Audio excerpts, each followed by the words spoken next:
하나님께서도 기뻐하셨을 줄 믿습니다. 네. 여러분 캐스트 어웨이라는 영화가 있었습니다. 아마 보신 분들도 계실 겁니다. 주인공은 유명한 택배회사 페덱스의 직원입니다. 비행기가 사고를 당했고요. 그리고 무인도에 이제 표류하게 됩니다. 홀로 섬에서 생존하게 되는데 가장 힘든 것이 뭘까요? 고독이었습니다. 말할 상대가 없는 거예요. 그러다 어느 날 우연히 떠내려온 이제 짐 가운데서 배구공을 하나를 주었고요. 거기에 사람 얼굴을 저렇게 그려 넣었습니다. 이제 그리고 친구로 삼고 윌슨이라고 부르죠. 윌슨. 그날부터 주인공은 친구 윌슨이 생긴 겁니다. 그 섬에는 2명이 살게 된 것이고요. 네, 여러분 사람에게는 말이 참 중요합니다. 말을 할 수 있는 상대가 있다는 것은 또 귀한 것이고요. 감옥에서도 벌을 주려고 하면 독방에 가둔다고 하잖아요. 그러니까 왼종일 아무 말도 할 수 없는 그런 상태. 그게 이제 중벌이랍니다. 이렇게 언어 생활이 참 중요합니다. 언어는 늘 상대방이 있죠. 또 언어는 그와의 관계를 형성시켜 줍니다. 나아가 공동체의 회복과도 관련이 되어 있습니다. 네, 오늘 제9계명은 이 언어 생활에 관한 계명입니다. 내 이웃에 대하여 거짓 증거하지 말라. 여기서 거짓 증거라고 하는 말은 본래는 법정 용어랍니다. 그러니까 법관 앞에서 손을 들고 증언할 때 그 용어예요. 거짓 증거. 하면 안 된다는 거죠. 그런데 여기 보니까 내 이웃에게라는 표현이 앞에 붙어 있는 걸 보면은 꼭 재판 상황만을 말한 건 아닌 것 같습니다. 좀 넓어져요. 그러므로 이 계명은 우리의 일상의 언어 생활로도 확대 적용할 수가 있습니다. 즉 거짓이 아닌 진실이 담긴 언어를 통해 이웃을 상대해야 되는 문제와 또 해를 끼치는 대신 유익을 주라는 말씀으로까지 오늘 확대되어 가겠습니다. 자, 말의 위력을 좀 생각을 해보겠습니다. 말의 위력. 여러분, 하나님이 무의 상태에서 우주 만물을 창조하실 때 무엇으로 만드셨죠? 말씀으로입니다. 말씀으로. 빛이 있으라, 물과 물이 나뉘어라. 그러면 그 뒤에 나오는 것이 그대로 되니라, 그대로 되니라. 이게 말의 능력이에요. 창조의 기사고요. 하나님은 그의 말씀으로 온갖 만물을 이제 지으셨습니다. 그러니까 하나님의 그 말씀, 그 말에는 놀라운 힘이 있는 거죠. 자, 그리고 하나님의 아들이 지상에 오셨습니다. 예수께서 여기 지내실 때에 많은 이적들을 행하셨죠. 귀신도 쫓으시고 풍랑도 잔잔케 하시는데 그때 어떻게 하셔요? 귀신 나가라, 또는 풍랑 잠잠하라. 그대로 되니라.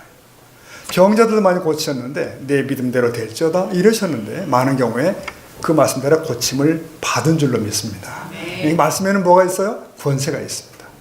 여러분, 하나님은 그의 형상대로 창조된 우리 인간에게도 그런 특권을 주신 것을 아십니까? 사람의 말에도 그런 힘이 있다는 거예요. 언어에는 창조적 능력이 있습니다. 그 능력을 가지고 하나님의 청지기로서 자연 만물을 다스리도록 맡기신 바 되는 것이 우리의 자리입니다. 그런데 여러분, 마귀가 있죠. 네. 그는 거짓말을 가지고 왔습니다. 그래서 첫사람은 마귀의 말에 미혹되어서 하나님의 말씀을 어기고 범죄하게 됩니다. 그 결과 인간 언어의 복된 능력이 파괴적인 방향으로 변질을 되게 됩니다. 그래서 이제 인간의 언어가 2방향으로 나누게 되죠. 창조적인 방향과 파괴적인 방향, 각각 그 능력이 나타납니다. 먼저 우리 인간의 언어가 창조적인 방향으로 쓰일 때에 대해서 말씀을 하십니다. 그 능력이 얼마나 대단한가. 여러분, 한 사람이 성장하고 변화하며 위대한 사람이 되었다면 그가 걸어온 길에는 많은 그 영향력들이 끼쳐왔던 거예요. 그 중에 중요한 것 하나는 바로 누군가가 던져주었던 말입니다. 그 말 한마디입니다. 러시아의 위대한 작가 톨스토이 얘기입니다. 그가 거리를 지나고 있을 때 한 거지가 길을 막으며 구걸을 해왔습니다. 근데 톨스토이가 호주머니 뒤져봤지만 돈이 없는 거예요. 아주 미안한 마음이 들어서 사과를 합니다. 형제여, 미안하오. 내가 돈이 없어. 그런데 그 말을 들은 구걸 언니가 너무 감동을 받는 거예요. 자기 같은 사람을 향해서 형제라 부른 그 부름에 대해서 너무 큰 감동 가운데 돌아가게 됩니다. 그런데 여러분 아십니까? 이 순간이 톨스토이 자신에게 굉장히 중요한 순간이었다 합니다. 이때부터 톨스토이는 농민들이나 천민들을 가까이 하는 고결한 삶을 살기 시작한 거예요. 네. 그러면서 위대한 작품들을 써내게 되고 말년에는 불후의 명작인 부활 같은 작품들을 남기게 되는 것이죠. 즉 거지와의 구걸하는 사람과의 대화 후에 변하는 건 톨스토이 그 자신이었다는 겁니다.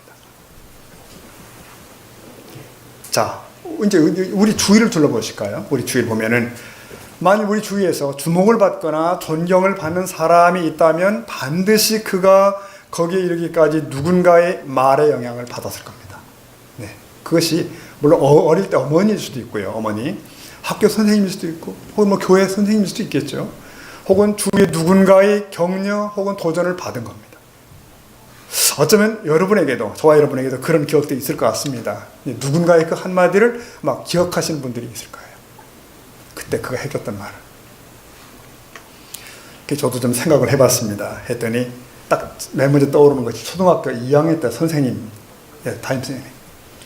그러셨어요, 저에게. 너는 글 지키를 잘하는구나. 그러셨어요. 제가 그날 이후로 일기를 쓰기 시작하고, 글쓰기를 즐기하고, 그랬다는 거 아닙니까? 여러분, 이거 아십니까? 목회자들은 평생 설교 준비라고 하는 짐을 지고 살아요. 제 친구 어떤 목사님은 원래 자기는 편지 한 장 쓰려고 해도 밤을 새워야 되는 사람이었다는 거예요. 그러니 매주 설교를 작성하는 이게 보통 짐입니까? 평생. 근데 여러분, 저는 편지 10장 정도는 문제가 없습니다. 뭐 자신다는 뜻이 아니고 글쓰기 자체가 짐이 아니라는 거예요, 저한테는. 네. 2학년 때 선생님 덕분입니다. 지금 제가 여기 이만큼 온 것은. 여러분, 사람의 말은 선한 능력이 있습니다. 네. 그게 잘 쓰이면 창조적인 결과를 가져오는 거예요. 나아가 우리 인간의 역사는, 인간의 언어는 역사도 바꾸고요. 그래서 정치인들의 말이 정직해야 되고 긍정적이어야 되는 거죠. 성경은 곳곳에서 이러한 말의 위력에 대해서 증언하고 있습니다. 자, 잠언 18장 20절 말씀 보니까 사람은 입에서 나오는 열매로 말미암아, 뭔지 아시겠죠? 말이죠. 말로 말미암아 어떻게 돼요? 배부르게 되나니 곧 그의 입술에서 나는 것도 말입니다. 그것으로 말미암아 어떻게 돼요? 만족하게 되느니라 그랬고요. 21절 다 같이 봅시다. 시작. 죽고 사는 것이 혀의 힘에 달렸나니 그럴수니. 아멘. 자, 보십시오. 죽고 사는 것이 혀의 힘에 달렸다. 공감이 가시죠, 여러분? 우리 속담에도 있잖아요. 말 한마디로 뭐죠? 천냥빚도 간다고요. 그러므로 우리는 나 자신을 위해서나 이웃을 위해서나 얼마나 조심스럽게 말해야 될까? 네, 얼마나 신중하게 언어 생활을 해야 될까요?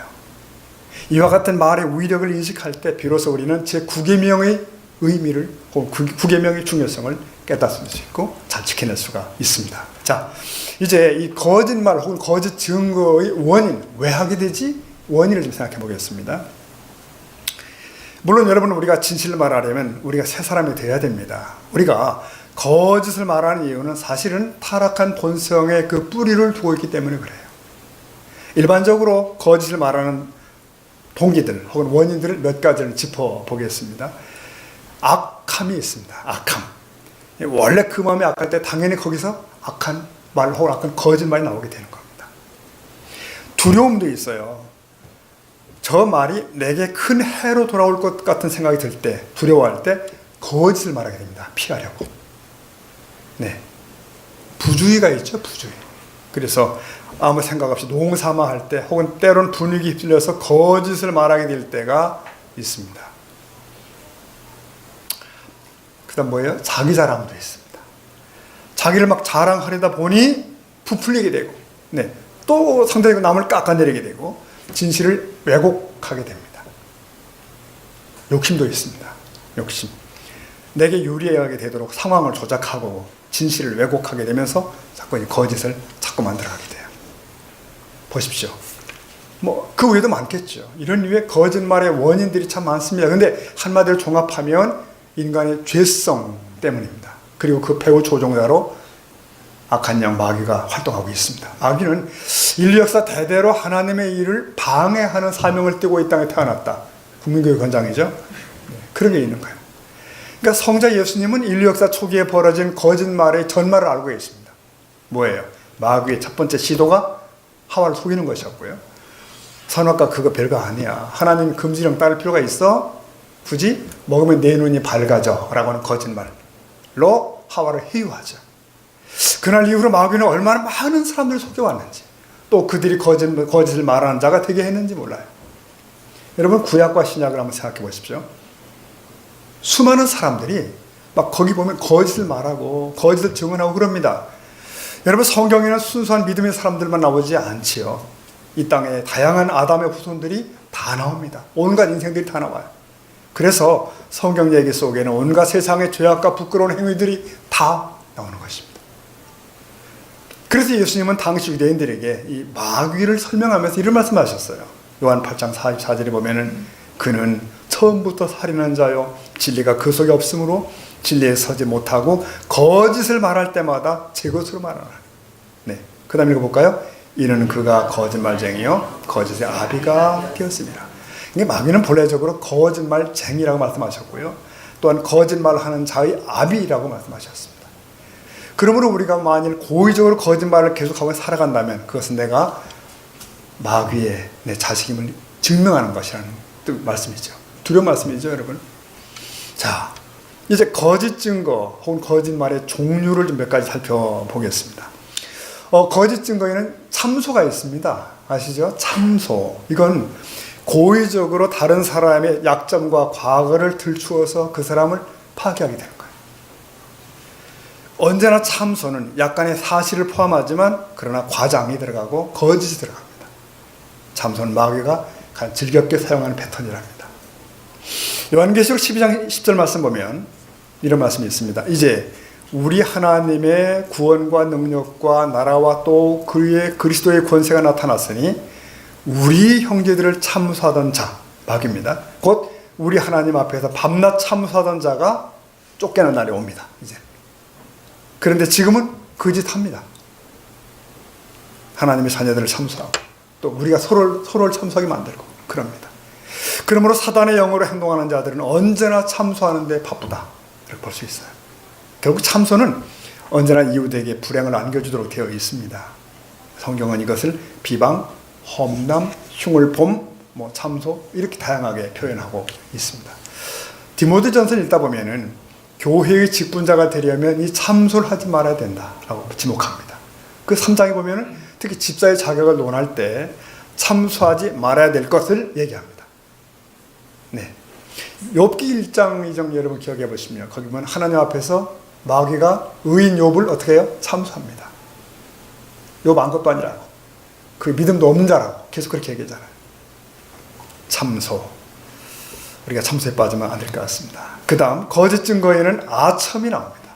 아첨하는 말. 여러분, 아첨이 뭡니까? 아첨이란 어떤 사람을 과장되게 축혀 올리거나 칭찬하는 행위가 아첨입니다. 또한 그 사람의 경쟁 대상을 의도적으로 헐뜯어 주어가지고 그의 미워하는 감정을 만족시켜주는 언사들이 다 아첨입니다. 그렇게 해서 뭔가 자기 이익을 결국 얻어내려고 하는 거예요. 따라서 아첨은 간교한 거짓 증거라고 말할 수 있습니다. 아첨은 신실함이 없는 자 그리고 마음이 간교한 자들이 하는 것이에요. 이런 사람은 마음에 전혀 없는 입바른 칭찬을 그 사람 앞에서 말하는 것입니다. 성경은 거짓 선지자, 거짓 친구, 거짓 지도자의 특징이 다 아첨이라는 사실을 지목합니다. 곧 사람들이 듣기 좋은 말만 하는 것이고 죄에 대해서 혹은 오류에 대해서 말하지 않는 것을 말합니다. 유다서 1장 11절 말씀 보면은 이 사람들은 원망하는 자며 불만을 토하는 자며 그 정욕대로 행하는 자라. 그 다음 읽어보실까요? 그 입으로 자랑하는 말을 하며 이익을 위하여 아첨하느니라. 네, 아첨하느니라. 여러분, 한편 아첨을 좋아하는 자들은 자기가 듣고 싶은 말만 듣는 사람들입니다. 한 책에 보면 이런 글이 있습니다. 그래서 아첨을 좋아하는 무리들과 아첨을 잘하는 거짓종이 만나게 되어 가짜 교회를 운영하게 된다. 그리고 이 둘은 거짓 증거 속에서 서로 속이며 기뻐하다가 함께 멸망한다. 무섭죠, 여러분? 네. 이제 말세가 가까우면서 거짓 종들이, 거짓 선지자들이 많이 출현하면서 분명히 나타나는 증상이 아첨이라고 그랬습니다. 그 외에 뭐가 또 있을까요? 네, 여러분 묘하지만 무언의 거짓 증거도 있습니다. 말 안 해도 거짓 증거가 있는 거예요. 중상모략을 받고 있는 어떤 사람의 인격을 보호해 주는 것을 소홀히 할 때 이것도 거짓 증거입니다. 이 역시 거짓 증거죠. 왜냐하면 침묵은 동의를 암시하기 때문이에요. 그때 그 순간. 그래서 어깨를 으쓱하거나 뭐 입술을 조용히 깨물고 있거나 손을 잠깐 이렇게 움직임으로써도 얼마든지 그 누군가의 평판을 깨지게 할 수가 있습니다. 말 안 해도. 여러분 많은 사람들이 총으로 사람을 죽이진 않지만 혀로 사람을 죽입니다. 파멸시킵니다. 근데 하나님 보실 때는 다 같이 악하게 보시는 거죠. 여러분 그리고요 거짓 증거는 서약을 지키지 않는 것도 포함됩니다. 서약을 지키지 않음도 거짓말과 같아요. 예컨대 결혼 서약이지 않습니까? 기쁠 때나 슬플 때나 뭐 건강할 때나 병들 때나 그대를 아끼며 사랑할 것이며 이렇게 나가는데 그러나 그 약속을 가볍게 치부하기 시작하면 모든 게 뒤틀리게 되고 거짓 증거하는 자가 됩니다. 교회 세례식에서도 가장 중요한 것이 본인의 서약이지 않습니까? 그는 이 서약으로서 주님의 교회 공동체가 되는데 일원이 되는데 나는 예수님을 구주요 주님으로 믿고 섬기며 일생을 살겠습니다. 근데 그 약속을 늘 기억하며 가야 돼요. 우리는. 그러니까 성경 말씀을 하나님 말씀으로 알고 순종하며 살겠습니다. 그 약속을 놓치면 안 된다는 거예요. 그 놓쳐버리면 나는 하나님 앞에서 거짓말하는 자가 됩니다. 여러분 교회의 직분자가 인직식 할 때도 마찬가지죠. 그때도 서약을 하시죠. 이는 하나님 앞이기도 하지만 온 성도들 앞에서 하는 약속이기도 하잖아요. 나는 주님의 교회와 이 공동체를 진심으로 섬기겠습니다. 그러므로 교회에서 직분자답게 살기 위해서는 많은 인내가 필요하고요. 노력이 필요합니다. 그래서 처음 임직할 때 그 약속을 늘 상기할 필요가 있어요. 그렇지 않으면 서약을 훼손하는 자가 됩니다. 자, 이렇게 말씀드렸고요.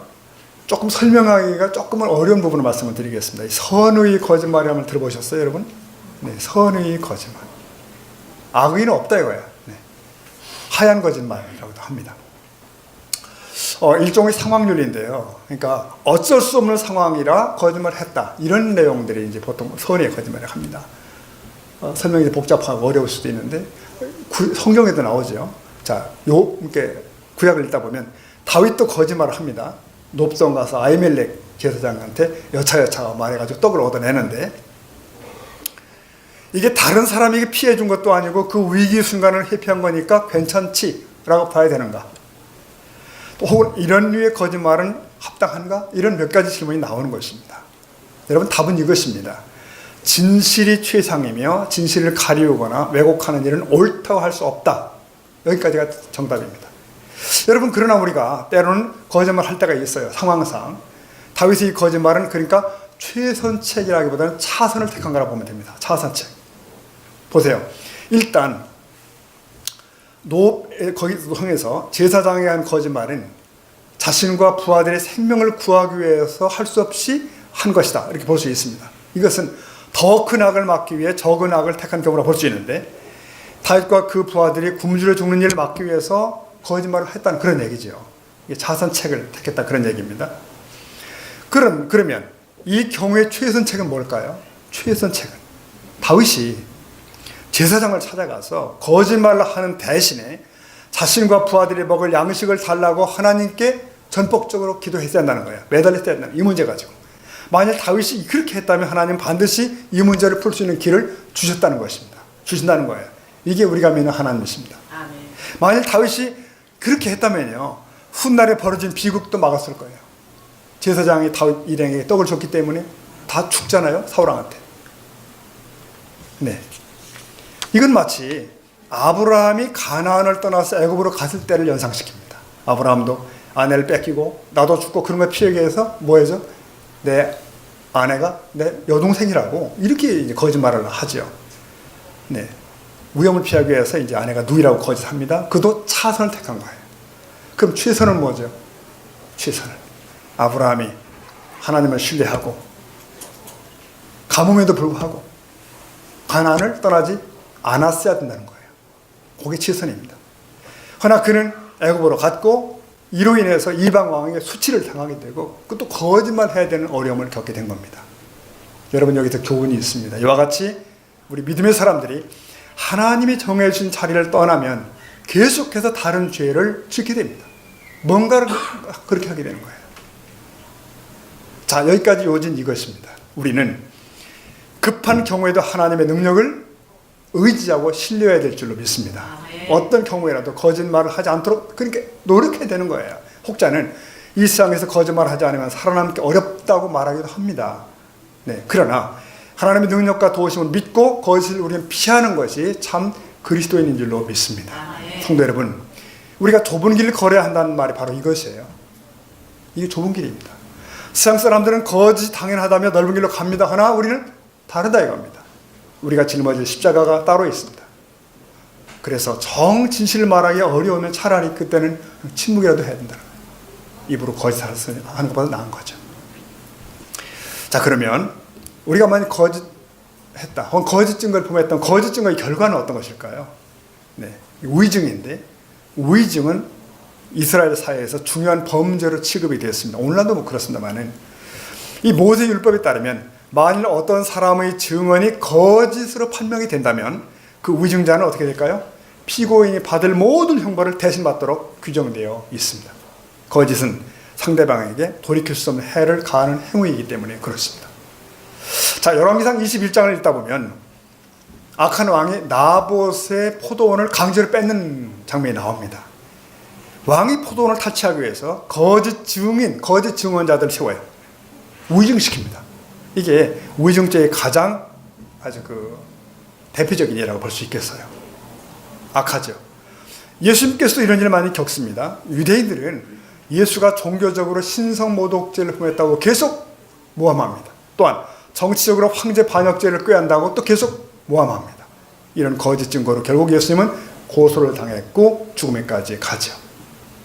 여러분, 이처럼 거짓 증거는 상대방의 생명이나 명예를 해치고 심지어 영혼도 해칩니다. 그래서 흔히들 언어 폭력이라는 말을 쓰죠. 언어 폭력. 그건 독화살보다 같고 칼보다 무섭다는 뜻입니다. 여러분, 우리가 다 믿음의 사람들인데 거짓 증거의 궁극적 결과는 뭘까요? 거짓을 계속하면 결과가 어떻게 될까요? 그것은 그 본인이 종말의 심판과 연결됩니다. 마태 12장 보니까 36절 이하에 예수님이 이렇게 말씀하셔요. 사람이 무슨 무익한 말을 하든지, 자, 무익한 말이 나왔습니다. 하든지 심판날에 이에 대해서 신문을 받으리니 내 말로 의롭다함을 받고 내 말로 정죄함을 받으리라. 말이 우리 심판 자리에 굉장히 중요한 단초가 됩니다. 여러분, 말은 공중에 사라지는 것이 아니에요. 마치 녹음기에 녹음되듯이 남습니다. 그것이 심판의 자료가 됩니다. 심판의 증빙이 됩니다. 그래서 계시록 21장 27절에 보니까 이 거짓말 하는 자에 대해서 이렇게 말합니다. 그들은 새 예루살렘에 들어가지 못하리라. 이렇게 되어 있어요. 이런 엄중한 결과를 인식하면서 어떤 경우든 간에 거짓을 피하는 저와 여러분 될 수 있기를 축복합니다. 자, 이제 거짓 증거 극복하기. 뭐냐면 우리가 거짓 증거의 죄를 범했으면 어떡하죠? 거짓말 했으면. 네, 첫 번째는 그 죄를 어쨌든 회개합니다. 우리에겐 길이 있어요. 우리가 예수님을 믿고 구원받았다고 해도 속성상 여전히 불완전한 죄인입니다. 그러므로 항상 자신을 체크하고 또 걸리면 회개하고 이러면서 우리가 어떤 정결함을 유지해 가야 됩니다. 이사야 선지자는 하나님의 보좌를 본 뒤에 딱 깨달은 게 있어요. 뭐죠? 나는 입술이 부정한 자다. 오늘도 마찬가지입니다. 하나님을 대면하는 마음을 가진 자들은 내 입술이 부정하다는 사실을 알게 됩니다. 여러분, 아무리 행동으로 실수하지 않은 사람도 말에는 실수가 있기 마련입니다. 유명한 심리학자 에릭 프롬이라는 사람이 조사했대요. 하루 평균에 남자는 25,000단어 얘기하고 여자는 좀 쓰이죠. 3만 단어를 얘기를 한다고 그래요. 근데 그렇다면 그 중에 3만이나 되는데 얼마나 바르지 못한 말이 많이 껴있겠어요. 시련들이 얼마나 많겠어요. 거기 생각하면 좀 아찔합니다. 따라서 우리는 항상 자신을 돌아보고 저녁에는 하루 정산을 하고 결산하고 이렇게 해야죠. 네, 우리는 늘 주님께 회개와 자백이 필요합니다. 말에 대한 자백이 필요해요. 이미 내뱉은 말은 진정한 반성과 회개가 또 필요한 것입니다. 예수님은 말씀하셨어요. 사람이 그 마음에 있는 것이 밖으로 나온다. 그래서 우리는 할 수 있는 한 청결한 마음을 갈망해야 되고 청결한 마음의 소유자가 될 수 있기 위해서 몸부림을 쳐야 돼요. 그래야 그는 좋은 말의 씨앗들을 뿌릴 수가 있습니다. 자, 거짓 증거 극복하기 두 번째 얘기는 거짓을 피하려면 어떻게 하면 좋을까요? 결국 말을 정확히 하는 길밖에 없어요. 아무리 생각해도. 말을 많이 하다 보면 실수도 많고 이렇게 되는 거죠. 거짓 요소가 우리 말 속에 포함됩니다. 무의식 중에 여러분 경험하시죠? 자기를 과장하게 되고 상대방을 폄하하게 되고 뭐 은근히 깎아내리게 되고 그래요. 그러므로 가능한 한 듣는 것 많이 하시고 말씀하시는 것 조금 덜 하시고 이게 점점 습관화되어 가야 됩니다. 우리가 다 아는 얘기죠. 조물주께서 사람의 귀는 두 개, 입은 하나 만든 이유가 있다. 그러지 않습니까? 이게 성경적인지는 모르겠지만 일리가 있죠, 여러분 분명히. 네. 자, 이사야 선지자가 메시아의 모습을 예언하면서 이사야 53장에 이렇게 묘사한 적이 있어요. 앞으로 오실 그분은 곤욕을 당하여 괴로울 때에도 그 입을 열지 아니하였으며 이렇게 표현해요. 이게 훗날 예수님의 모습입니다. 한 책을 보니까 무려 38년 동안 대학 총장, 미시간 대학인가를 통장을 지난 분이 있는데 에인젤이라고요. 아주 존경받는 학자인데 그분이 은퇴할 때 기자들이 물었다고 그러네요. 자, 오랫동안 그 어려운 총장 자리를 지킬 수 있었던 비결이 무엇입니까? 이렇게 물을 때 이제 그 답변이 그랬대요. 나팔보다 안테나를 높이고 살았습니다. 나팔보다는 안테나를. 무슨 뜻인지 아시겠죠? 네, 바로 그겁니다. 말하기보다 늘 듣는 일을 중시하면서 그 자리를 지켰다는 거예요. 우리도 그럴 수 있기를 축복합니다. 자, 세 번째 얘기입니다. 거짓을 피하려면 어떻게 하면 좋을까요? 이웃을 살리는 말을 하자. 이게 이제 거짓말 안 하는 정도가 아니라 치고 나가는 거예요. 더 우리는 단지 거짓말, 악한 말을 안 하는 것으로 만족할 수 없다. 좋은 말을 하는 자가 돼야 된다는 거야. 좋은 말이 뭔지 잘 아시잖아요. 정직한 말, 진실, 위로, 격려, 감사, 긍정적인 말 이런 것들이죠. 특히 상대방을 세워주는 말이죠. 이사야 50장 4절 말씀 보니까 주 여호와께서 학자의 혀를 내게 주사 그 다음 보면 나로 곤핍한 자를 말로 어떻게 도와줄 줄 알게 하시고 말로 곤핍한 자를 돕는 자가 되게 하셨다. 굉장히 중요한 말입니다. 우리가 가진 것이 없어도 누구나 이런 자가 될 수 있어요. 말로 곤핍한 자를 도울 수 있는 격려하고 위로하고 진실을 얘기하고 그런 겁니다. 더 나아가 우리가 만일 성도답게 예수 믿읍시다, 뭐 교회 가십시다까지 하면 그 영혼도 살리는 말이 되는 줄 믿습니다. 결과는 성령께 맡기고 우리는 말의 씨앗을 가슴에 뿌리는 것이죠. 여기서 한 가지 말씀드릴 것은요. 나에 대한 어떠한 거짓 증거와 모함이 다른 사람의 입을 통해 퍼지고 있을 때 어떻게 하면 좋을까? 이 부분이 이제 지적된 책이 있어요. 답은 그겁니다. 그것을 막으려고 하지 말라. 막으려고 하지 말라. 기도하는 가운데 기다리며 인내하는 것이 최선이다. 이렇게 되어 있습니다. 왜 그러냐면 만일 나도 대응하려다 보면 같이 감정이 나니까 나도 결국은 날카로운 말을 하게 돼요. 거짓 증거를 하기에 십상이라는 거예요. 나도 그 함정에 빠진다는 거예요. 그러므로 다른 사람들이 나를 비방하고 흉보는 것에 대해서 너무 민감하지 않는 것이 좋다라는 것이 그 결론입니다. 사실은 우리 예수님께서도 그런 일을 많이 겪으시지 않습니까? 얼마나 많은 모함을 당하셨는지. 저 나사렛 예수는 먹기나 좋아하고 포도주를 탐하는 자야. 별말을 다 듣게 됩니다. 비난을. 그러나 항상 묵묵히 대하셨음을 발견하게 됩니다. 우리가 작은 그리스도인인 줄로 믿습니다. 네. 한 분이 성도인가 봐요. 자기 점검 방법 3가지를 써놨는데 자기 점검 방법 말에 대해서 뭐냐면 첫째는 사실인가? 그 다음 상대에게 유익한가? 꼭 해야 되는가? 이 3가지를 따져보는 거예요. 거기 통과하면 말을 해야 되겠다. 사실인가? 상대에게 유익한가? 꼭 해야만 하는가? 지금 그 부분입니다. 우리도 3단계 통과를 시키면 상당히 유익하지 않겠나 싶어집니다. 그래서 어쨌든 간에 우리는 진실된 말과 선한 말을 사랑하는 우리가 될 수 있게 축복합니다. 함부로 말하지 않게. 시편 141편 3절이 귀한 말씀이에요. 여호와여 내 입 앞에 파수꾼을 세우시고 내 입술에 문을 지키소서.